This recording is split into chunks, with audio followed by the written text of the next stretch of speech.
que eu estava em Portugal e estava aquele negócio todo de fechar aeroporto, vai fechar ou não vai fechar aeroporto. E eu tinha uma preocupação de voltar porque tinha muito trabalho aqui na igreja, no meio dessas mudanças todas. E o pessoal aqui da igreja me falando, pastor, você tem que voltar, você tem que voltar. Mas eu não estava preocupado de ter onde ficar. Isso eu não estava preocupado. Por quê? Eu tinha onde ficar de sobra em Portugal. Se eu quisesse ficar no Porto, tinha. Se eu quisesse ficar em Algarve, eu tinha. Olha aí, olha o meu amigo aí. Fala, pastor Sidson! Olá, tudo bem, Tudo pastor? bom, meu amado? Graças a Eu estou Deus. aqui contando para a galera que eu estava em Portugal naquela crise toda. Foi quando eu tive o privilégio de pregar numa das igrejas mais relevantes de Portugal, sem sombra de dúvida. Sem sombra de dúvida, que é a igreja pastoreada pelo pastor Sidson. Oh, que E honra. não, sem dúvida, sem dúvida. A sua igreja é uma referência para todo o país. E eu fiquei impressionado com a qualidade da igreja, com a qualidade do trabalho, a qualidade da transmissão, o ambiente e a visão missionária que a igreja tem. E eu estou falando para o pessoal que eu estava desesperado, Cícero, para Sim. voltar para o Brasil, porque aqui tinha muita coisa acontecendo. Eu tinha que tomar algumas decisões aqui na igreja, mas não me faltava lugar para dormir, não me faltaria um lugar para ter amizade. Então, isso é muito bom. A gente ter amigos é uma coisa assim exponencial. Eu não estava preocupado do meu dinheiro acabar em Portugal. Não, isso não. Porque eu poderia dormir na casa do meu irmão aqui, eu dava para escolher. Vou ficar em Lisboa, vou ficar no Algarve, vou ficar em Sintra. Tinha irmãos de sobra, amigos. E eu louvo a Deus por ter te conhecido. Cícero, me fala uma coisa. Como é que você foi parar em Portugal, meu irmão? Como é que foi isso? De onde que você veio? Conta para a galera um pouquinho. Porque, Ah, deixa eu te falar, gente. O pastor Cícero vai falar da igreja dele. Esse homem está com os tentáculos missionários no mundo, tá? Quem está falando para você aqui é um cara top. Pode ouvir aí. Fala aí, Cícero. Como é que você parou em Portugal? muito boa noite, pastor Josué. Antes de falar aí, responder a sua pergunta, deixa eu dar continuidade quando você esteve aqui. Olha, foi interessante porque quando houve a hipótese de você pregar na nossa igreja, no culto de domingo, no culto principal nosso, que é no domingo às 11 da manhã, eu fiquei muito feliz e fiquei naquela expectativa. Poxa, o pastor da Igreja Batista Atitude, pastor Josué, vai estar comigo aqui. E a gente já tinha isso agendado já há algumas semanas, né, pastor? E o que acontece? A questão da disseminação aí do Covid-19, aquilo foi apertando, eu pensei assim, não acredito que vai bater justamente no domingo que é previsto o Josué Valandro estar conosco. Eu falei, não acredito nisso. E não é que foi? Nós tivemos culto no dia 1 de março, no dia 8 de março, no dia 15 de março, que era para ser a sua pregação, aí a recomendação do Estado para não ter aglomeração, fizemos o culto online. E interessante, o primeiro culto da nossa igreja online, quem pregou foi o pastor Josué Valandro. Isso vai ficar para a história. Isso eu vou escrever no livro. Primeiro culto Opa! online, online sem Vou pessoas na entrar na igreja. história da MCI. Olha, e é o seguinte, eu olhando para ele, eu era a única pessoa, eu mais duas ou três assistindo a pregação dele, o auditório com as cadeiras vazias, e o Josué falando, pregando ali, como se estivesse pregando para uma multidão, e eu lá, amém, amém. Mas sabe, pastor, aquela sua pregação, o pessoal todo surpreso com aquela novidade do Covid-19, aquela sua pregação foi poderosa, acalmou o ânimo do pessoal, levou o pessoal, você pregou sobre espiritualidade, e naquele momento o pessoal entendeu que era um tempo de investir na espiritualidade. Então, muito obrigado por ter servido a nossa igreja e nesse momento tão diferente, tão diferente. Agora, em relação Eu fiquei um pouco decepcionado porque eu queria ver o povo, né? Mas a gente quer ver o povo, né? Mas assim, Sim, ao sim. mesmo tempo, eu vi tanta graça ali, o louvor, seus filhos ministraram do louvor, coisa tremenda, sabe? Deus se manifestou naquele lugar.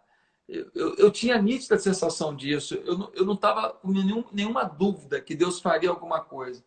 E depois nós fomos almoçar num lugar legal. Chegamos num restaurante enorme, um restaurante, só a gente. Olha, deixa eu pegar o gancho aqui nessa conversa. Olha, você sabe que aquele restaurante, a última pessoa que fechou aquele restaurante foi a Madonna. Porque fechou para ficar exclusivo para ela. Porque a A Madonna Madonna? a Madonna morou em Lisboa durante algum tempo, porque o filho dela, adotado, jogava no Benfica. Então, ela morando em Lisboa, quando ela queria ir no restaurante, ela mandava fechar. Ou seja, ela pagava um valor lá absurdo para ter o restaurante para ela. E você sabe, você viu que aquele restaurante era enorme. Enorme. E, exatamente. Aí a Madonna fechou o restaurante, todos os garçons e todo o restaurante em função dela. E o que acontece? Naquele dia que você pregou na nossa igreja, que foi a primeira pregação sem público, foi o primeiro dia também que as pessoas ficaram com medo de irem aos restaurantes. E eu fui te levar no restaurante, era eu, você, acho que meu filho e mais a sua esposa A Bianca e mais o Jonathan. e o Johnny, exatamente. Aí nós sentamos só os cinco, só nós, e os garçons e todo mundo em função de nós. E eu falei, pastor, olha tanto que você é importante. O restaurante, né, o Rota 94, fechado exclusivamente para o pastor Josué Valandro. Isso aqui é Que honra, hein? isso? Cara, só a gente no restaurante, o atendimento todo voltado para a gente. Foi uma coisa impressionante. Nossa, Olha, e sim, comida boa, hein? é comida boa, maravilha. Comida Olha, boa. é interessante que quando, falando aqui da nossa vida, né? Eu sou de Goiânia, Goiás, e em 1995, agora em março fez 25 anos, eu e minha esposa fomos desafiados para fazer parte de uma equipe missionária. E nós viemos para Portugal e viemos de mudança, já fazem 25 anos. E essa equipe, no primeiro ano, teve algumas turbulências, algumas tribulações. Eu sei que depois eu fiquei sabendo que às vezes acontece isso nas equipes missionárias. E as pessoas dispersaram, umas voltaram para a igreja de origem Goiânia, mas nós, né, juntamente com o pastor Marcelo, ficamos em Portugal e plantamos uma igreja nova, que é esta igreja MCI, a Missão Cristã Internacional. Nós temos 25 anos de Portugal, mas a igreja tem 23 anos, ou seja, são 23 anos que nós estamos a pregar e com uma igreja já estabelecida. E dizemos que é uma igreja portuguesa porque realmente ela nasceu em Portugal, ou seja, Sim. escolhemos um nome que nós achamos que seria interessante para Portugal na época. Sabe por quê, pastor? Quando nós chegamos em Portugal, estava acontecendo aqui um grande problema por causa da Igreja Universal do Reino de Deus, que a Igreja Universal começou a comprar salas de espetáculo e de arte aqui de Portugal, ligada à cultura, e de uma hora para outra o povo se levantou contra a Igreja Universal, porque estava dizendo o seguinte: essa igreja veio do Brasil para matar a cultura de Portugal. Então Olha, houve um movimento contra a Universal logo quando nós, no início dos primeiros anos nossos aqui. Então, quando nós fomos colocar o nome da igreja, nós achamos por bem colocar um nome que não levasse a palavra logo de início igreja. Então, nós colocamos Missão Cristã Internacional, é uma igreja, mas o primeiro nome é Missão Cristã Internacional. E é interessante que no primeiro ano, nos primeiros anos, até apareciam pessoas católicas lá pensando, isso aqui é uma missão da igreja, é uma missão da nossa igreja, né? Tipo assim, missão cristã, ou seja, tem um significado mais mas amplo. como que você botou internacional? Você já imaginava a expansão missionária que a MCI teria? Como é que foi a visão de Deus para você botar missão tal internacional? Nós tínhamos sim esse desejo, nós tínhamos o desejo de ser uma igreja missionária. Sabem que Poxa, quando nós começamos a igreja, nós tínhamos duas coisas muito fortes no nosso coração: pequenos grupos e missões. Nós entendíamos que é o seguinte: uma igreja, para ser forte, ela precisa trabalhar com grupos pequenos, né? Com pequenos grupos, para ter condições de crescer, mas continuar sendo uma igreja pequena, no sentido das pessoas sim. poderem continuar tendo relacionamento. Então, foi o que aconteceu. E nós entendíamos que, ao fazermos uma igreja com pequenos grupos, estaríamos a preparar futuros líderes para a plantação de novas igrejas. Então, pequenos grupos e missões sempre foi algo que estava no nosso coração desde o início, e por isso o nome internacional. Que legal. A Missão Cristã Internacional, ela tem um trabalho na África, se não me engano, que você estava me contando, é na África, que tem Assim, muita Guiné-Bissau, por gente exemplo. já, Guiné-Bissau, exatamente. Guiné-Bissau. Como é que é o Exatamente. trabalho na Guiné-Bissau? Quantas pessoas já tem lá? Como é que foi isso? Porque muita gente fala assim, poxa, eu quero servir a Deus, e só pensa assim, vou servir a Deus se for aqui no Brasil mesmo, se for aqui na Europa mesmo, perto da minha casa, e nunca consegue imaginar que existem campos favoráveis, terras férteis para o evangelho, e que uma pessoa se dispondo a enfrentar essa diferença, nessa cultural, essa distância cultural, pode experimentar uma coisa impressionante. Me fala um pouco da Guiné-Bissau, onde vocês têm trabalho. O que está acontecendo lá? Olha, deixa-me falar da ideia que está por detrás disso também. Deixa-me dizer. Como a nossa igreja é uma igreja nova, a nossa igreja não tem uma história como as igrejas, as denominações têm, né? As igrejas históricas, protestantes, denominacionais. A nossa igreja é um movimento novo, é um movimento recente. Então, nós pensamos o seguinte, para enviar alguém para um outro continente, para um outro país, você precisa preparar, capacitar uma pessoa. Muitas vezes, dependendo do país, tem que ser uma agência missionária, até em questão de sustento financeiro. E mesmo assim, o missionário chega num país, o pastor Josué, e ele leva muitos anos para se adaptar à nova cultura. E a gente sabe que, às vezes, depois de 10 anos, ele ainda não tem a cultura assimilada como alguém do próprio país. Exatamente. Então, a nossa ideia foi uma ideia de trabalhar com missionários autóctones, né? Aqueles que realmente é o povo da terra. Então, nós entendemos o seguinte, é muito complexo com uma igreja como a nossa, um movimento novo, fazer um projeto ousado para preparar alguém durante anos e até, imagina, se for um país que fala outra língua, ensinar a língua, ensinar a cultura, sustentar durante muitos anos. Então nós vimos, isto as agências missionárias farão, as igrejas mais fortes farão, nós temos que trabalhar com o que está disponível para nós. E o que aconteceu então? A nossa ideia sempre foi, nesse sentido, nesses países fora, trabalhar com a pessoa do próprio país. E o que nós descobrimos? Que há muitos líderes, pastores, com boa motivação, com boa formação, com caráter, que estão lutando para desenvolver um trabalho, mas eles precisam de ferramentas, não tem estratégias, não tem modelos, não tem uma estrutura. E nós então entendemos o seguinte, se nós, ao invés de enviarmos alguém, nós desenvolvermos relacionamento com alguém que está começando com uma igreja pequena e tal, e nós pensamos que isso vai ter mais fruto. E foi o que aconteceu. Nós conhecemos um irmão lá de Guiné-Bissau, e porque esse pessoal desses países também, às vezes eles se sentem sozinhos e querem ter contatos com pessoas de outros países. E Portugal está muito ligado, né, a esses países que são as ex-colônias. E o que aconteceu? Nós começamos a travar um contato, um relacionamento com um pastor lá de Guiné-Bissau, e aí chegou um momento em que eu vi que era o momento de avançar. Depois desse relacionamento pela internet, por telefone e tal. Aí, então, um pastor que faz parte aqui do nosso conselho apostólico, ele foi lá visitar. Pastor Luciano foi lá visitar. Você só falou com o pastor da Guiné-Bissau por internet, por telefone. Sim, exatamente. Aí esse pastor, o pastor Luciano, ele foi lá em Guiné-Bissau e ele realmente fez uma leitura que o coração desse pastor era um coração maravilhoso, coração bom que dava para fazer uma ligação conosco. Aí vários contatos e outras idas do pastor Luciano lá realmente fez com que aquele pastor se tornasse então o projeto da nossa igreja lá em Guiné-Bissau. Começou com pouquíssimas pessoas e hoje nós somos lá 25 igrejas e mais de 6.000 pessoas. Caramba! 25 claro que igrejas, 6.000 pessoas. Sim, o que vocês fizeram? Vocês pegaram um cara de lá com um coração bom, com potencial e empoderaram o cara. Exatamente. Aí nós passamos para eles, né?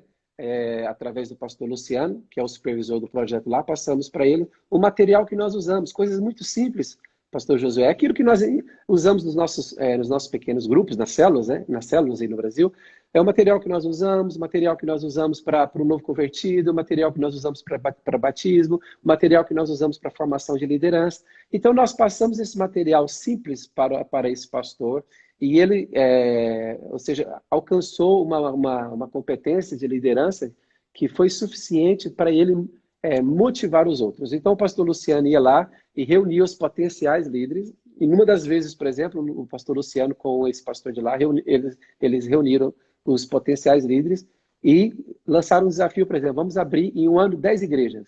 E esse pessoal foi, cada um para a sua tribo, para a sua aldeia, e cada um abriu a sua igreja. É claro que nós estamos a falar de 25 igrejas que não tem o formato das igrejas aí no Rio de Janeiro, né, em termos de prédio, né? Algumas dessas 25 igrejas são em lugares mesmo muito simples, e temos até igreja debaixo de árvore. Mas, ou seja, 50, 60 pessoas que se reúnem ali, mais de 100 pessoas, 200 no lugar, no espaço, no campo aberto.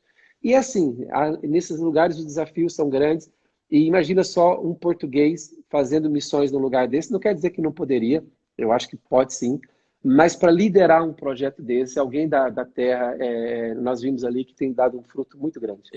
Eu tive uma experiência de África em 2003 e eu fui África do Sul rapidamente, só entrando e saindo mesmo da África, e fiquei fazendo trabalho missionário em Moçambique e também na Suazilândia. E realmente a discrepância, a diferença de entendimento sobre alimentação, sobre o que é honesto, sobre como que a gente brinca um com o outro, a discrepância é muito grande. Então, o missionário chega realmente de fora, ele às vezes comete um erro que para a gente é uma coisa normal. Ele faz uma brincadeira que pode gerar um problemão. E eu me lembro que eu estava numa casa na Suazilândia de um missionário, de um pastor local, né?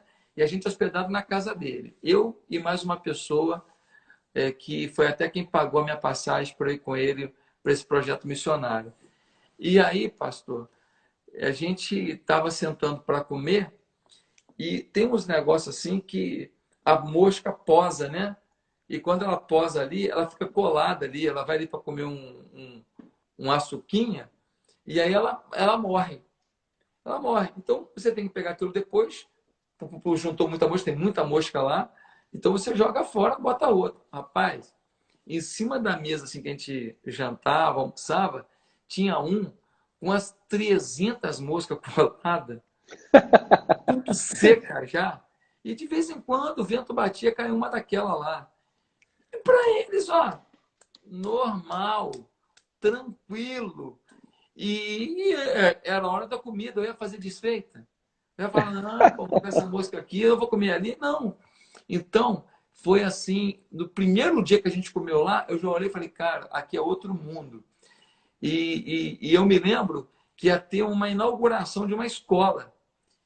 E aí eu chego na casa do missionário, lá do pastor local, né? Quando eu chego, meu irmão, um porco enorme, morto no meio da cozinha, sangue, aquela poça de sangue enorme. Olha, meu Deus do céu! Matou ali, cara, no meio da cozinha, o porco, sangue pra caramba, espirrado para lá e pra cá.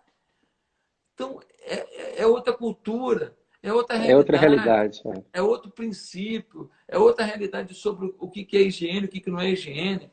Então, se a gente não tiver um entendimento que investir na igreja local, no público local, no missionário autóctone, né? A gente não vai Uhum. conseguir atingir aquele país, realmente vai ficar muito difícil. Parabéns aí pela visão. É, Agora, e os recursos que você tem que usar para um projeto assim, ele é bem menor. Outra coisa, entenda aqui, eu não estou a advogar a ideia de que não possa haver missionários dos nossos países para a Ásia e para a África. É claro que pode, mas o período de formação é muito longo e um missionário fora, ele sempre vai querer fazer a viagem de volta para a família dele, ou seja, ele vai ter, se ele vai um tratamento de saúde, ele vai querer voltar para o país dele.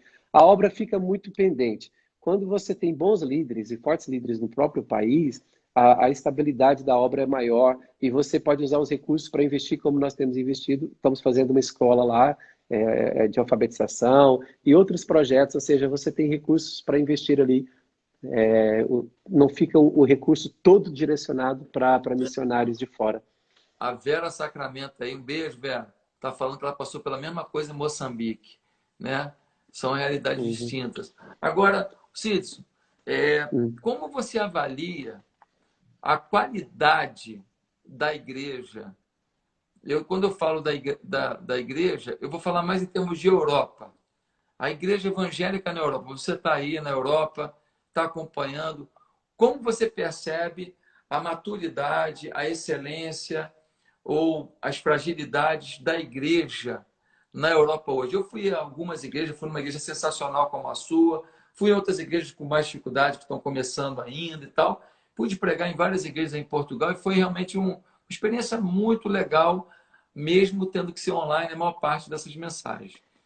Como é a sua visão da qualidade, da maturidade, da visão da igreja evangélica na Europa hoje? Estamos indo bem? Tem muita coisa para melhorar ainda? Regredimos? O que você pensa? Olha, na minha análise, falando especificamente de Portugal, primeiramente, Portugal é muito interessante. O pessoal diz, os americanos, os brasileiros e outros dizem que o europeu ele tem o coração fechado para Deus, o coração resistente, tal, tal, tal. Mas a gente vivendo aqui e conhecendo diretamente as pessoas, por exemplo, no caso dos portugueses, realmente não é tão fácil ser evangelizado como é aí no Brasil. Porque no Brasil, pastor Josué, qualquer pessoa tem no mínimo um primo, um tio ou alguém que é evangélico.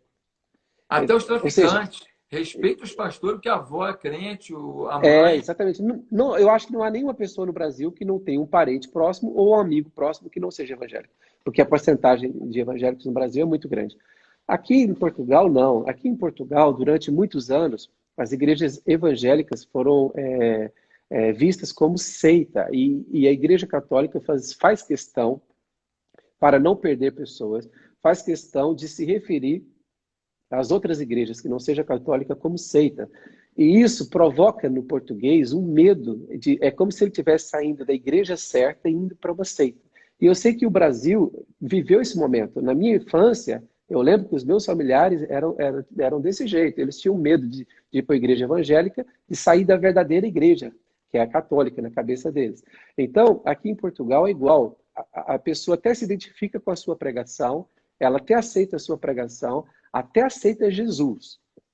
Mas ficar integrada na vida da igreja, para ela se integrar na vida da igreja, ela precisa romper um obstáculo muito grande, que é a opinião dos familiares e dos amigos. Isso é forte, hein?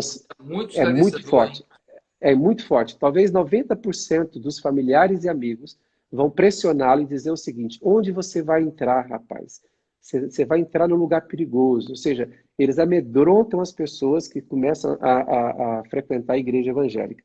Então, você tem que ir com muito cuidado. Ou seja, você não pode ser tão direto, muitas vezes, como nós somos aí no Brasil. A integração aqui é mais lenta. Eu acredito, Josué, que há muita gente salva em Portugal, mas que tem dificuldade de se integrar na vida de uma igreja, porque ele vai se sentir rejeitado pelos amigos de trabalho, amigos ou vizinhos. Por exemplo, um estudante de uma escola, imagina, qualquer nível de escolaridade. Se ele frequenta uma igreja, os outros colegas, os colegas de escola, os outros meninos, vão fazer zombaria com ele, entende? Então, para a pessoa firmar-se numa igreja evangélica, ela precisa de ter amizade. Por isso que eu acredito que em Portugal, a melhor estratégia de evangelização é a amizade. Porque se a pessoa tiver um amigo evangélico que ela confia, ela às vezes vai demorar a se integrar na igreja. Mas quando eles se integram, Josué, eles são fiéis demais. Eles É mesmo? são muito mais comprometidos que os brasileiros. Estou falando sério, em relação aos, muitas vezes, é claro que sempre é perigoso generalizar, mas as experiências que nós temos tido é que quando o português aceita Jesus, ele se entrega ali de coração de uma maneira incrível, com uma seriedade, leva com muita reverência o que ele faz. E então, assim, eu acredito que isso que eu estou falando de Portugal se aplica a outros países da Europa. Vou dizer outra coisa. O brasileiro, quando ele está em Portugal e vai evangelizar um português, ele incorre no erro, que é, o que ele faz? Imagina, ele leva um convidado português à igreja e ele levanta a mão e aceita Jesus. E o brasileiro pensa que aquela pessoa entendeu que aceitar Jesus significa que a partir de segunda-feira ele já não faz tais coisas que ele fazia antes e tal. Porque no Sim. Brasil, E quando alguém... principalmente ele vai deixar algumas questões de idolatria. Exatamente. Agora, por exemplo, no Brasil, o evangelho é tão conhecido que quando uma pessoa cria coragem de aceitar Jesus numa igreja, ele entende que segunda-feira ele já não fuma, já não bebe, já não vai para determinados ambientes, já não faz tal, porque ele sabe que o primo dele, o tio dele, que é crente, ele sabe. Aqui não, aqui a pessoa é muito engraçada. A gente já teve em nossa célula, em nossos grupos nós chamamos de grupo de vida, pessoa que aceitou Jesus, estava 2 semanas e no grupo de vida fala que faz umas coisas lá estranhas, como se fosse normal, porque ele não sabe ainda O que que impacta? O que tem que qual é o mudar? comportamento de um cristão, como deve ser, porque na cabeça dele eu era cristão, católico e fazia tal coisa, por que eu não posso fazer essas coisas? Então, temos que ter uma paciência, porque a integração ela leva um tempo. Então, isto talvez é o que muitas vezes falha, a evangelização dos brasileiros muitas vezes falha nesse ponto, por isso que a maioria das igrejas aqui, liderada por brasileiros, tem 100% de brasileiros. Porque os brasileiros Eu sabem o que é ser crente. O português, ele tem que entender ainda o que é ser cristão. O Espírito Santo vai falando com ele enquanto ele lê a Bíblia. revelar para ele. Quando eu fui nesse trabalho em Moçambique, eu Hum, encontrei com a missionária Noêmia, fiquei na casa dela por 15 dias. E ela mora numa região chamada Dondo. E uma coisa interessante que ela estava me dizendo é parecida com isso. Só que aí em Portugal é muito ligado ao catolicismo. Lá é muito ligado à feitiçaria.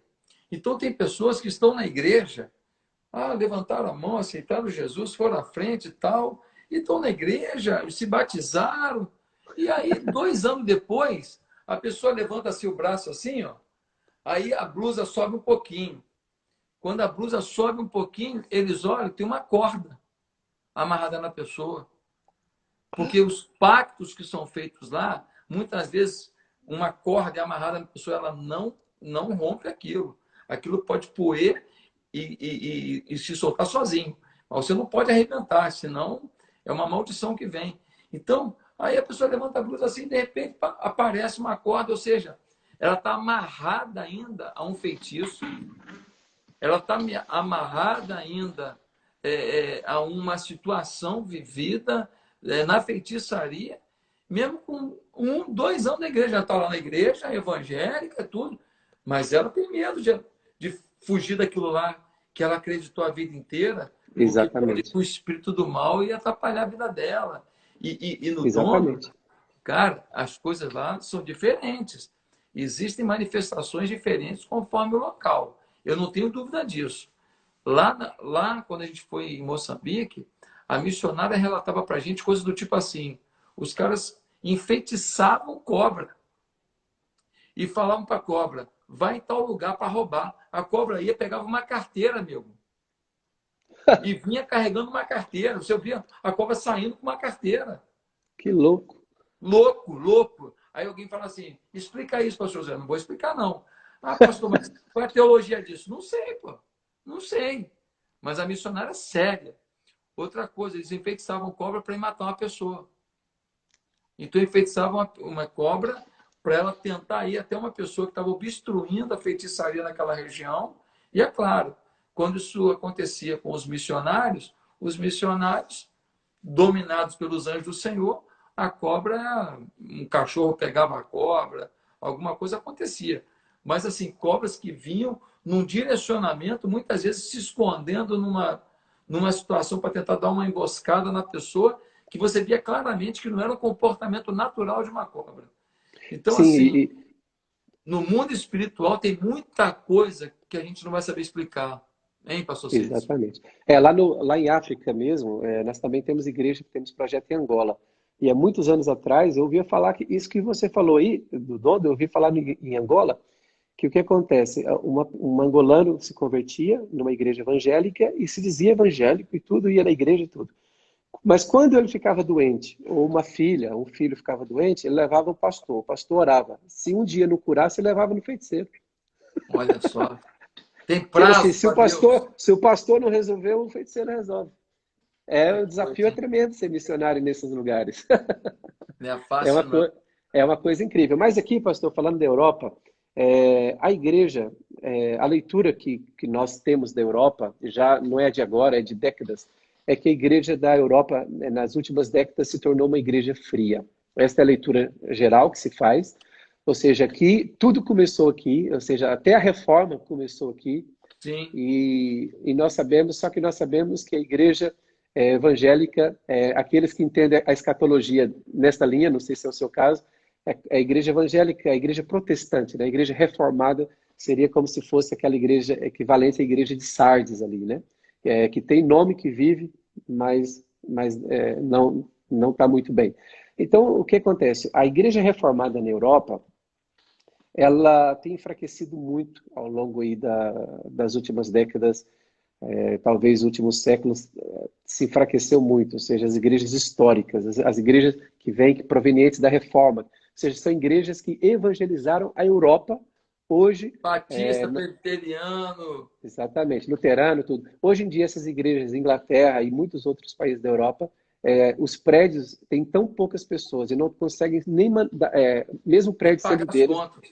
não conseguem pagar as contas e vendem. Os prédios, então, viram restaurantes, viram discoteca. E, Isso infelizmente, acontece, isso acontece em toda a Europa, porque o pessoal fala muito disso, que virou discoteca, que virou bar, que virou boate. Eu vi isso, por exemplo, em Amsterdã. sim, sim. Era, Uhum. um, era uma boate que tinha sido uma igreja. Em Portugal Exatamente. acontece, na Espanha acontece, toda a Europa acontece isso. Não, porque é o seguinte, porque a reforma praticamente ela não entrou na Espanha e em Portugal, né?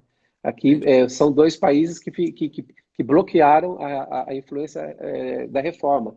Então, aqui as igrejas reformadas que entraram só no século XIX, hoje também elas são fracas, mas não têm sido vendidas, elas se mantêm mais pequenas.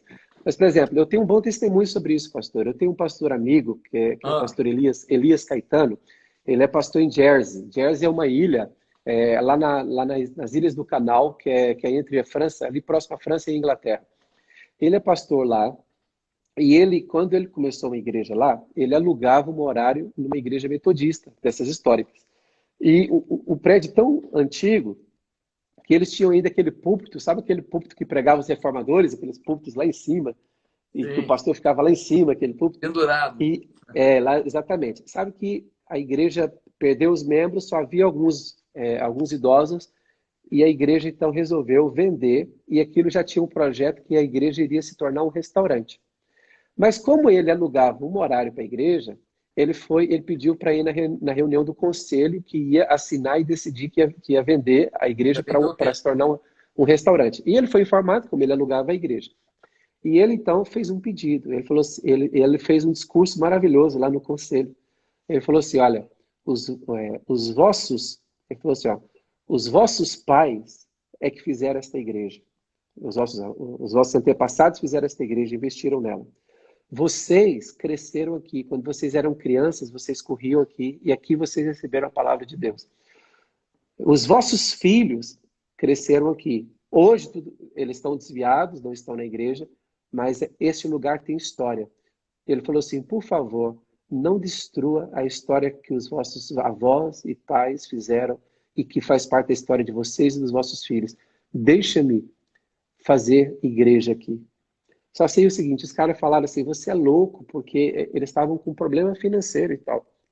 E havia uma pressão na prefeitura lá que eles tinham que reformar, restaurar a igreja toda, porque como ela era muito antiga, ela estava correndo risco. Então eles não queriam fazer a Podia ter algum reforma, desabamento, alguma coisa, né? exatamente, eles não queriam fazer a reforma porque não queriam investir dinheiro por causa de poucas pessoas. Só sei que esse pastor orou e Deus tocou no coração do conselho e eles disseram assim: olha, você fez um bom discurso, em nome dos nossos antepassados e da história que nós temos com essa igreja, nós vamos deixar você fazer aqui, desde que você se comprometa a fazer toda a restauração que a prefeitura está pedindo. E a igreja, como tinha muitos portugueses e brasileiros, lá tem muitos portugueses e brasileiros em Jersey. E então os irmãos se prontificaram a fazer as obras, ou seja, eles não tiveram despesa com mãos de obra, só com material, e muita gente doou material também. E eles restauraram uma igreja metodista por completo. E há 2 anos atrás eu tive o prazer, a honra de pregar nesta igreja metodista histórica de mais de 200 anos. Eu tive a honra de pregar nesta igreja. Não fui lá no púlpito lá em cima, preguei aqui embaixo, mas, ou seja, realmente tem esses bons testemunhos também que a igreja não virou restaurante. Fica onde, Jersey? Fica onde? Na Ilhas do Canal, fica a oeste da França e a sul de Inglaterra, e chamadas Ilhas do Canal. Jersey. Mas pertence a que país? Pertence à Inglaterra. A Inglaterra. À Inglaterra, Que exatamente. maravilha, que maravilha. É, eu sinceramente, eu estou vendo algumas perguntas aqui, as pessoas falando, mas o que aconteceu? Por que isso aconteceu na Europa? É porque na Europa, bem definiu Bill Bright, quando ele falou que houve uma época em que o cristianismo era um movimento, mas depois de um tempo, ele se tornou um monumento. Um monumento. As catedrais, os afrescos, as pinturas, as esculturas. Ele deixou de lado a sua essência. A sua Exatamente. essência era a grandeza de Deus, era a confissão de pecados, era o prazer da adoração, era a, o prazer de abraçar um irmão, era a circunstância da intercessão, ou seja, os valores do reino de Deus, a paixão por Jesus, a gratidão por ele ter morrido numa cruz. Mas depois de um tempo, não. Era a catedral, era a beleza, era a estrutura. E a missa, ainda feita em uma língua que ninguém entendia muitas vezes, porque o objetivo não era que as pessoas adorassem a Deus. O objetivo era mostrar uma plástica ritual, uma plástica cerimonial, ainda que não tocasse o coração das pessoas em direção a Deus. E isso foi se perpetuando. E aí depois vem o secularismo absurdo na Europa. Por quê? Porque Exatamente. dinheiro é perigoso. Dinheiro é perigoso. Quando eu fui na Europa, na África, isso em 2003, foi a única vez que eu fui pregar na África. Depois eu fui no Egito também, falei no Egito também, mas assim, essa viagem assim, missionária mesmo na África foi em 2003. E quando eu fui lá, eu escutava as pessoas cantando músicas o tempo inteiro assim, Jesus vai voltar, Jesus um dia vai acabar com a minha dor, sabe? Cumbera kusa kuyaeso kumbera kusa yova de cumbera. Essa musiquinha eu gravei, ela fala da volta de Jesus. Ela fala da volta de Jesus. E aí eu fiquei pensando, caramba, quanta alegria. O culto dura 3 horas e meia. Pô, os caras começam a cultuar e vai entrando, entra as mulheres cantando, dançando, aí as crianças, aí tem contracanto. É um negócio de doido, assim. É uma paixão por ir ao culto absurda. Mas eles cantam a volta de Jesus. E eu fiquei pensando que na minha infância eu cantava isso. Eu cantava, Cristo vem me buscar, para o céu me levará. Lembra disso, Cid?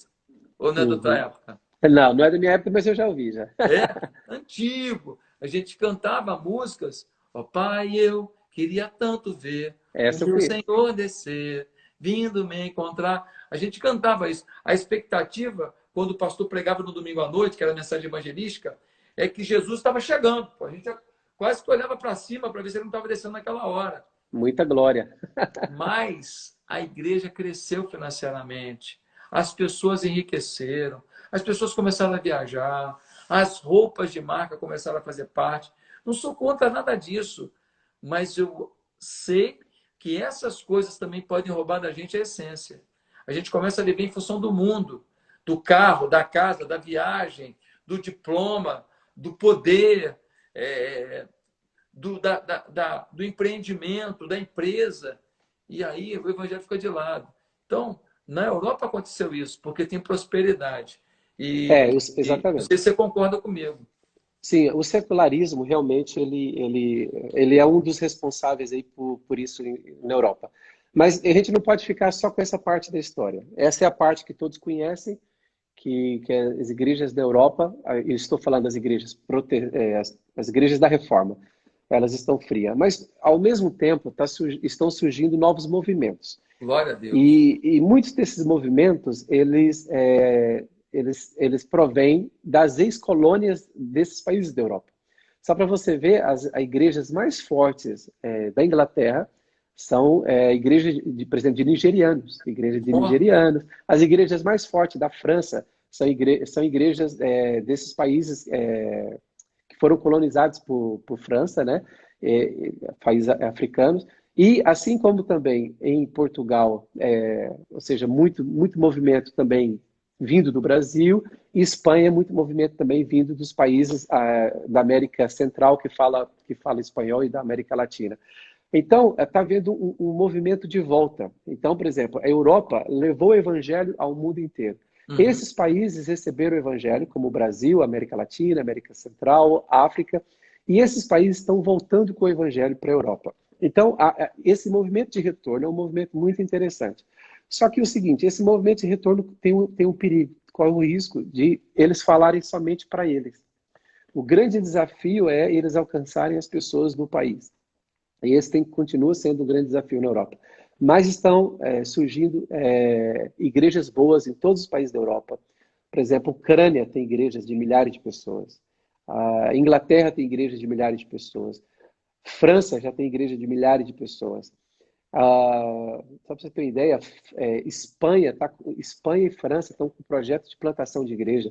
França, neste momento, é um dos lugares que mais planta igreja na Europa. Eu vi É, falar que estava plantando uma igreja por dia na França.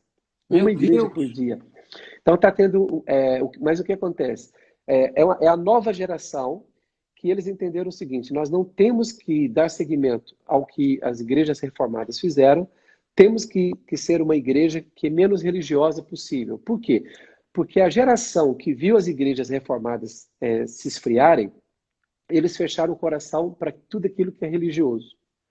E mesmo nos países conhecidos como protestantes, né? Alemanha, Holanda, Ah, Suécia, esses países conhecidos como países protestantes, eles se tornaram protestantes não praticantes, assim como temos os católicos não praticantes.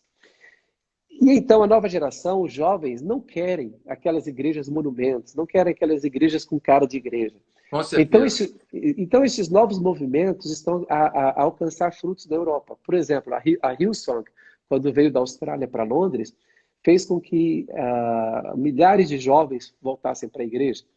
Ou seja, hoje a igreja Hillsong em Londres tem, eu penso que tem quase, as 3 igrejas lá, juntando, tem quase 20 mil pessoas. Então, assim, Incrível, hein? exatamente. Então, e outras igrejas também com mais, vamos colocar, mais atualizadas, né, em termos de imagem. Aham. Não é aquela igreja que tem o prédio tradicional, mas é uma igreja como a sua aí, é uma igreja que tem uma cara mais moderna. Essas igrejas que têm uma liturgia mais atrativa para os jovens, essas igrejas agora estão a ganhar força na Europa. E, como eu disse, quando o europeu converte, ele leva a sério. Então, essas igrejas novas que estão surgindo, elas estão. É como se fosse o início de um fogo que vai crescer. Entende? Qual é a Maravilha. palavra? Qual é a palavra quando o fogo está começando ali? Nós estamos vendo o iniciozinho de algo grande que vem por aí na Europa. Uma labaredazinha. Uma labaredazinha, mas que ela vai proliferar. E agora essa situação aqui do Covid-19, eu creio que ela que pode contribuir para isso. No Brasil, eu acho que essa questão do Covid-19 vai contribuir para refinar a igreja, porque Sim. eu acho que a igreja tinha saído, estou generalizando, obviamente, mas muitas igrejas tinham saído do trilho do evangelho puro, do evangelho de Jesus, e eu acredito que essa situação do Covid-19 é uma oportunidade para Deus refinar o seu povo, refinar a sua igreja.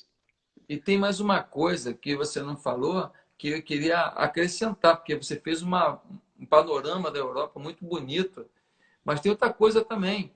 Com essa onda de refugiados, os países islâmicos passando por essa crise toda, fome, perseguição, atentados, essa coisa toda, muitos migraram para a Europa. E aí o que aconteceu? Muitas igrejas na Europa que estavam quase morrendo, pouca gente e tal, de repente, essas igrejas, quando viram os refugiados chegando, foram cuidar deles, porque é o amor cristão. E foram Exatamente. afegãos, iranianos e vários sírios. E essa turma começou a ver o amor dos cristãos. E o amor que faltava na religião que eles estavam vivendo, porque eles se sentiam muito pressionados, machucados por um Deus punitivo, um Deus exigente, um Deus que quer ferrar as pessoas. E quando eles descobriram um Cristo amoroso, perdoador, transformador, sabe o que aconteceu? Eu, por exemplo, tive contato com um pastor no Global Kingdom. Esse pastor, ele tem uma igreja que tinha, sei lá, cara, 60, estava com 600 membros. Tudo refugiado. Eles começaram a falar de Jesus para os refugiados foram vindo para a igreja, foram vindo para a igreja. A igreja assim, ó, de tipo 60, 70, não sei certinho o número, mas para 600 pessoas na igreja. E isso é uma coisa espantosa, uma coisa incrível que está acontecendo também. Essa galera que veio, um dia pode voltar para esses países. Uau, é essa a ideia mesmo. E quando voltarem para esses países islâmicos, onde o evangelho às vezes é cerceado, é proibido, eles vão voltar com Jesus no coração. O que vai acontecer lá, Amém. a gente não sabe, né? Na nossa igreja tem um irmão que ele é da Síria. Só que ele se tornou refugiado no Brasil, primeiramente. E no Sim. Brasil ele se converteu e aceitou Jesus. E aí ele se casou com uma brasileira e depois os dois migraram para Portugal e são membros da nossa igreja. E é muito interessante, porque ele falando da conversão dele, como ele saiu da Síria, como ele foi para o Brasil, como ele se converteu, casou-se com uma brasileira, agora mora em Portugal, está na nossa igreja.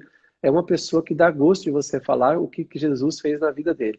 Então, todos esses acontecimentos desagradáveis na nossa sociedade, Deus é especialista em transformar isso em bênção. É claro que são acontecimentos muito desagradáveis, como esse do Covid-19, mas Deus é habilidoso em transformar isso em bênção. E é interessante você falando aí dessa questão aí, eu já vi muitos estudos e vídeos que proliferaram pelo Brasil, dizendo que os muçulmanos eles vão tomar posse da Europa. Isso há muito que se dizer, porque, na verdade, as coisas nem sempre funcionam de maneira linear. Tipo assim, olha, os muçulmanos estão se mudando para a Europa, o conteúdo do vídeo normalmente é assim. Os muçulmanos estão se mudando para a Europa, eles têm mais filhos que os europeus, e com o passar de algumas décadas eles vão Isso. dominar a Europa. Isso é muito Sabe? Só falado, que, muito texto sobre sim, isso. exatamente. Só que isso não é linear, assim, porque eles esqueceram de uma coisa.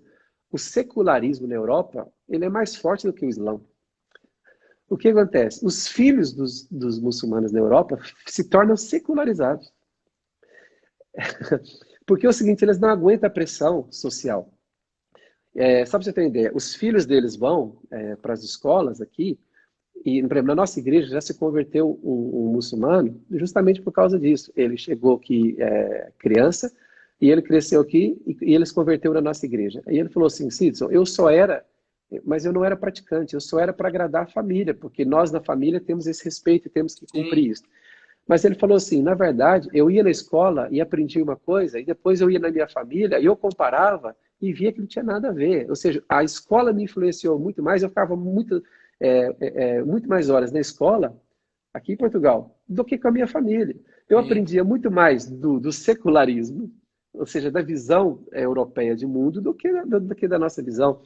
Então ele falou então, o seguinte, há muitas dessas pessoas que, na verdade, elas estão confusas. Há muitos jovens muçulmanos que estão confusos, porque eles cresceram nas escolas europeias, então eles têm as duas coisas na cabeça, e eles têm que tomar uma decisão, o que eles pegam, o que eles assumem.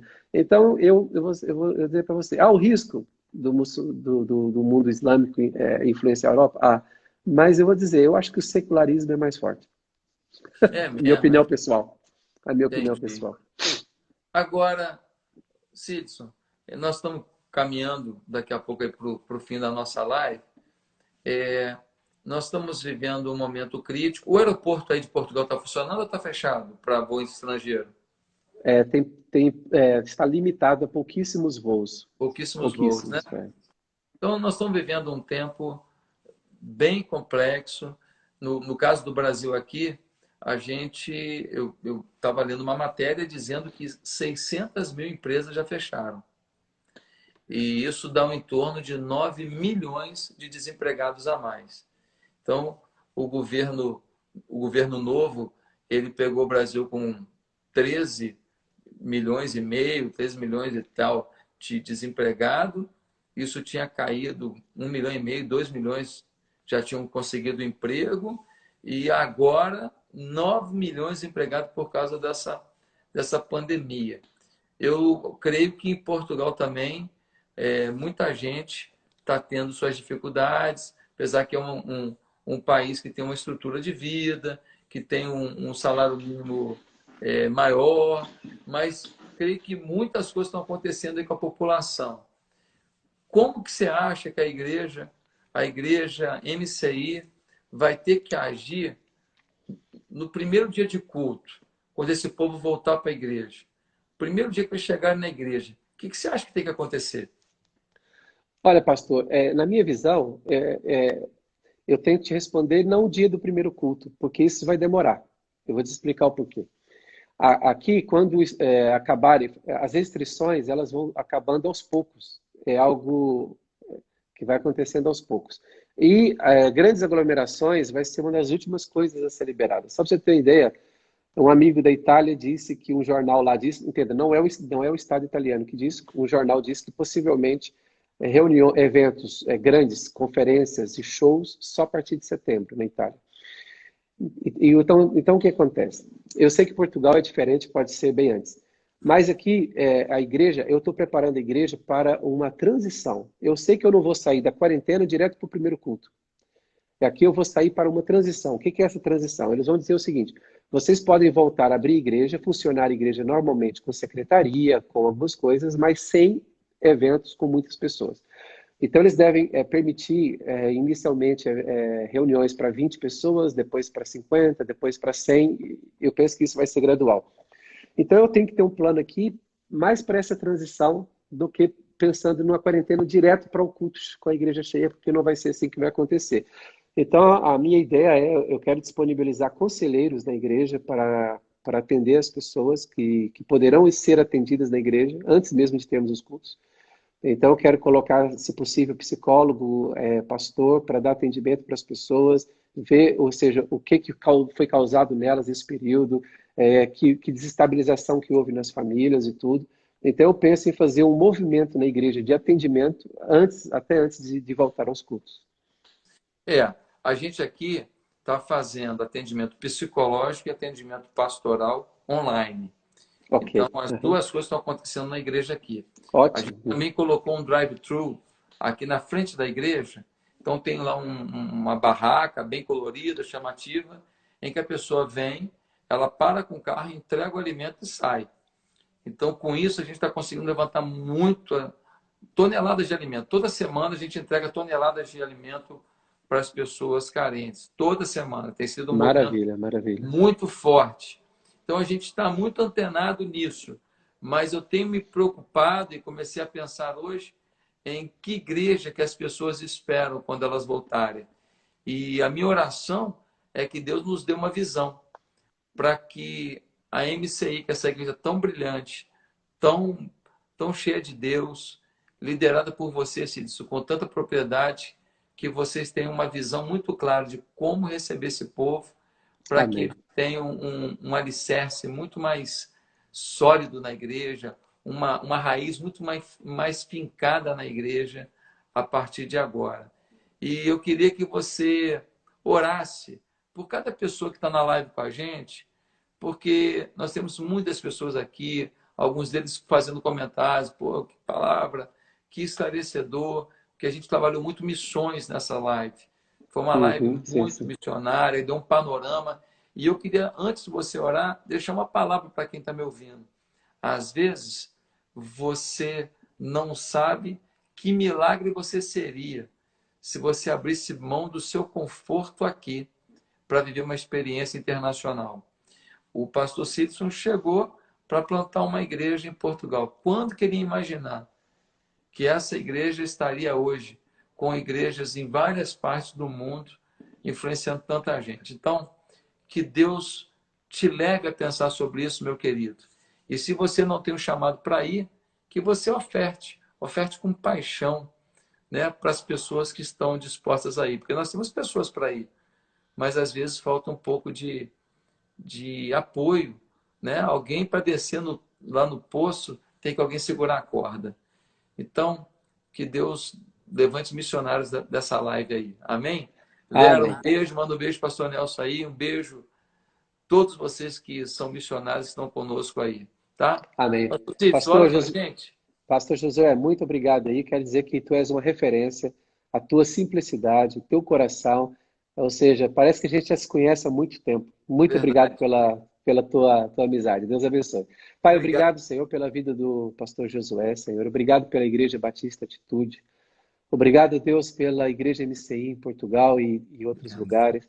Obrigado, Senhor, porque, ó Deus, nós somos um só. Ó Deus, no reino do Senhor somos um só. Obrigado, Estamos, ó Pai. Deus, na mesma causa, a causa do nosso Mestre Jesus. E nessa causa, Deus, nós servimos com tudo que somos e temos. Ó Deus, abençoa cada um dos nossos ouvintes, ó Deus. Neste momento, ó Deus, abençoa a vida de cada um, que cada um receba a paz que vem de Deus no Amém. seu coração. Que neste momento, Senhor, cada pessoa que esteja preocupada, ansiosa, nervosa, temerosa, Senhor, que a paz do Senhor invada o coração de cada um delas é Amém, agora, Senhor. enquanto eu oro, em nome de Jesus, que a paz do Senhor reine, em nome de Jesus. Amém. Amém. Amém. Amém. Glória a Deus. Bem, Amém, pastor. Cícero, eu vou pedir uma coisa para essa galera. Eu vou bloquear aqui os comentários. Eu acho que já está quase caindo a live, pastor. Já está dando Não, tempo ainda aí. tem um minutinho aqui, ainda tem. Ok. Uhum. Então, nós vamos dar um sorriso. Eu vou pedir para todos vocês que estão assistindo a nossa live, dá um print nessa tela, posta no teu stories e vocês podem pedir para eles virem na minha conta, no meu stories aqui, porque vai estar lá esse bate-papo com o pastor Sidson. Então, marca a gente, fala assim, ó, vai no stories do pastor Josué e assiste lá, porque realmente essa live, em termos missionários, foi muito esclarecedor, sabe? Tem muitas lendas, tem muitos focos distorcidos, tem muita coisa que as pessoas estão fazendo que não dá resultado. E eu acho que essa live vai ajudar muito a ter uma percepção real de o que está acontecendo no mundo, em especial no Brasil e na Europa. Tá bom, Sidson? O nosso melhor sorriso. Maravilha, pastor. Valeu? Printa a tela aí, Maravilha. galera. Printa a tela Grande aí. abraço. Deus Aí, abençoe, querido. grande abraço. A paz. Printa e marca a gente aí nos seus stories. Um beijo, gente. Fica com Deus. E hoje eu tenho uma live às 20 horas com Vitor Belfort. Vou tirar minha camisa também, para poder eu e ele, né, dois caras do potencial do MMA, fazer uma live poderosa. Bem, eu não posso lutar no ringue, né, mas posso lutar pela fé e é o que me basta, né? Te espero hoje, 20 horas, para um bate-papo tremendo. Vamos falar de superação. Não sei se você sabe, o Vitor tem histórias demais de superação, inclusive a morte da irmã dele, né? Então, essa live de hoje vai ser bem interessante sobre como você superar obstáculos no momento tão difícil que a gente está vivendo no mundo. Beijo, até às 20 horas.